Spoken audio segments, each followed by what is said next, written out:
Assalamualaikum warahmatullahi wabarakatuh. Alhamdulillahirabbil alamin.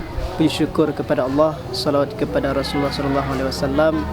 Alhamdulillah pada hari yang berbahagia ini acara tasyakur kenaikan tingkat dan wisuda kelulusan TPQ atau Kuala Lumpur tahun 2020 berjalan dengan lancar. Alhamdulillah jumlah semua santri yang ditasyakurkan berjumlah 13 santri dan juga yang diwisudakan 12 santri. Semua berjumlah santri tasyakur dan wisuda 25 peserta.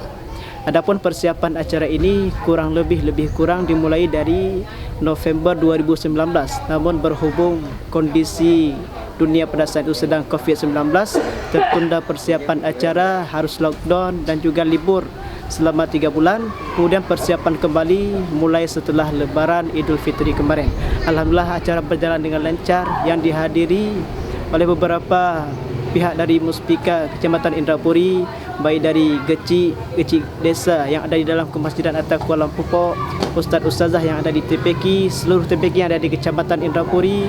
Alhamdulillah juga hadir anggota Dewan Perwakilan Rakyat Kabupaten Aceh Besar, Ustaz Hanifullah yang pada hari ini sempat hadir di kediaman TPQ Atta Kuala Lumpur, dan juga hadir dari Puspika Kecamatan Indrapuri, Bapak Camat, Kapolsek dan Ramil, Ipemindra, Lamuri dan juga seluruh wali santri, baik yang anaknya ada tasyakur wisuda maupun masyarakat sekitar dalam menyaksikan acara tasyakur dan wisuda pada hari yang berbahagia ini.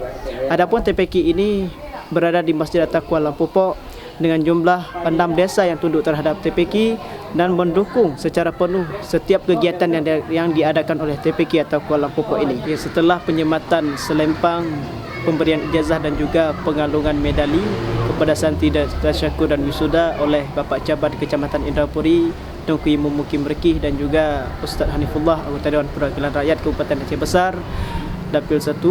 Kemudian dilanjutkan dengan ceramah agama memperingati tasyakur kenaikan tingkat dan wisuda kelulusan TPQ atau Kuala Lumpur yang disampaikan langsung oleh Ustaz Umar Ismail.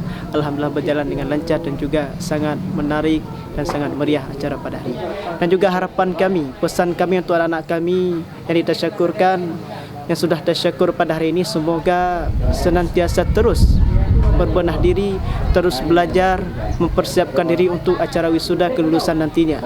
Dan untuk anak-anak kami yang sudah wisuda pada hari ini, Alhamdulillah kalian telah berhasil menyelesaikan pendidikan selama di Lembaga Pendidikan Al-Quran TPQ ini.